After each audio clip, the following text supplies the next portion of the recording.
It was a few weeks ago that the hay bale started creeping slowly away from the house.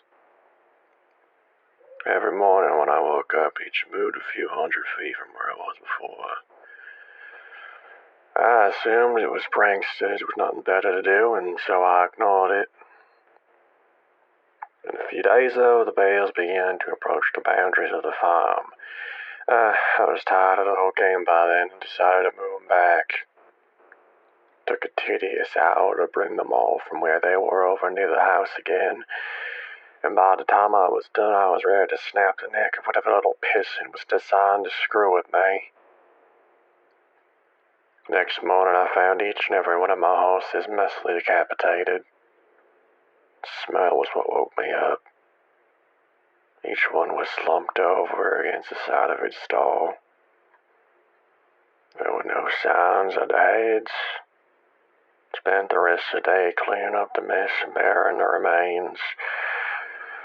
It was only when I was done that I noticed the bales of hay all returned to their positions from the day before, scattered far out into the fields. This time I left them where they were. That night I sat on my porch with a shotgun in hand and a pot of coffee on the table beside me. I sat for hours, straining my eyes into the fields to catch a glimpse of who was moving my hay bales. Finally, I was beginning to nod off. I would have, but just as my eyes began to close, I heard a clamor and a rustle in the trees near from nearby woods. Leaned forward, my heart racing with excitement. I was gonna catch the bastard. I folded my gun and fidgeted in my seat, waiting anxiously for whoever it was to get close enough to ambush. It was only when the thing got close enough for me to make out its silhouette in the dark, I was frozen still. The thing that crept into my fields from the nearby woods didn't seem to notice me sitting there. It stalked, hunched and deliberate through the field with the posture of a tiptoeing thief. If not for the fact that it must have towered over 10 feet tall, even in its crouched position, it might have seemed almost frail. Thinness of its arms and legs and the emaciated, caved-in quality of its chest reminded me of a starving animal. Still, this thing was undeniably strong, and I watched it hoist each bale up into its arms with ease, and set it down a while away, taking only a few strides to cover the distance. I watched it work, moving each bale thoughtfully. Every once in a while, it would straighten up to look around at the other bales' positions in the field, before adjusting the one it was working on ever so slightly. Before it left, it looked towards the house. I felt its eyes sweep over me in the dark, but whether it saw me or not, I couldn't tell. Then it turned silently and crept back the way it came, disappearing into the dark of the woods. Took me an hour before I had the courage to move at all. I went inside after a while, but didn't sleep that night. It was only when the sun rose that I dared step off my porch into the fields. Hay bales were where it left them. Strangely, it didn't move them as far away as it had in the previous days. They were approaching something invisible in the fields, and as I looked at them, I realized they seemed making some line. Indeed, as I walked around the house, I saw a distinct circle that they formed with me at the center. First, I thought the bales were just being haphazardly moved away from the house.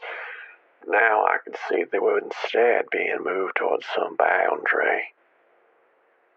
The thing was sending me a message. I slept uneasily that night, and only because I was exhausted. Next morning, the bales hadn't moved at all. They didn't move at all for the rest of that week, in fact. They were finally where the thing wanted them. I made myself sick trying to interpret them. Why would this thing expend so much energy moving my hay bales and threaten me with such violence should I try to interfere?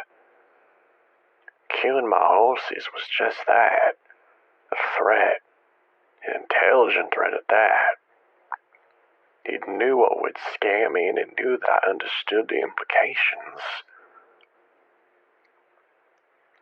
The sound of an automobile working its way along the road to my farm one morning gave me a little rush of excitement. I've been planning to abandon the farm since I saw the thing, but I couldn't hope to leave on foot without risking it treating me like I treated my horses. But if I get in the car with those coming my way, I might be able to escape before it could stop me. I didn't know or care who it was. I just decided at the moment they stopped the car, I would jump in the passenger seat and tell them to get the hell out of there. I didn't get the chance. The car worked its way slowly along the road, trundling across the uneven ground. I urged it silently to hurry. It was when it passed between the two bales placed on either side of the road that I began to hear a booming clatter from the woods. The thing burst suddenly from the tree, sprinting all fours on its terrible gangly limbs toward the car.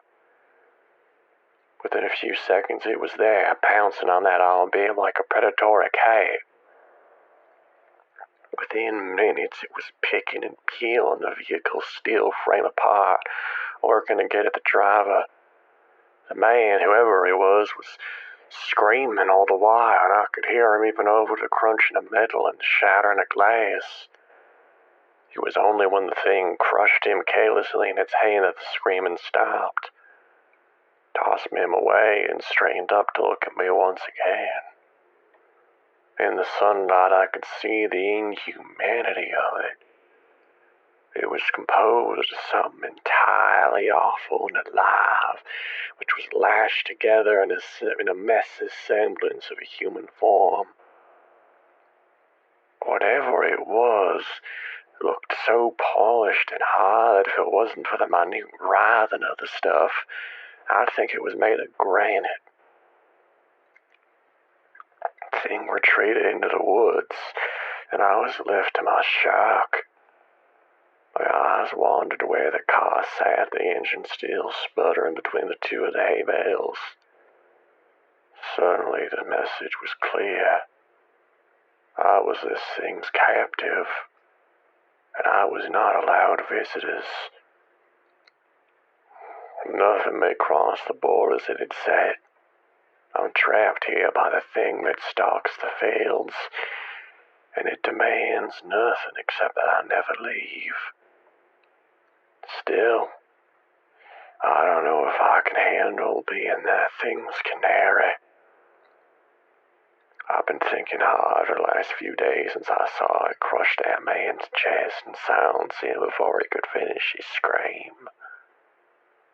If I crossed the hay bale border, it'd probably do the same. Smash my skull before I could put my hands up to defend myself. I'd go and find a new pet and probably keep looking until I found somebody who could stand knowing what was waiting just outside, watching it at all hours with its shiny insect eyes. I've been thinking hard for the last few days, and I might just make a run for it.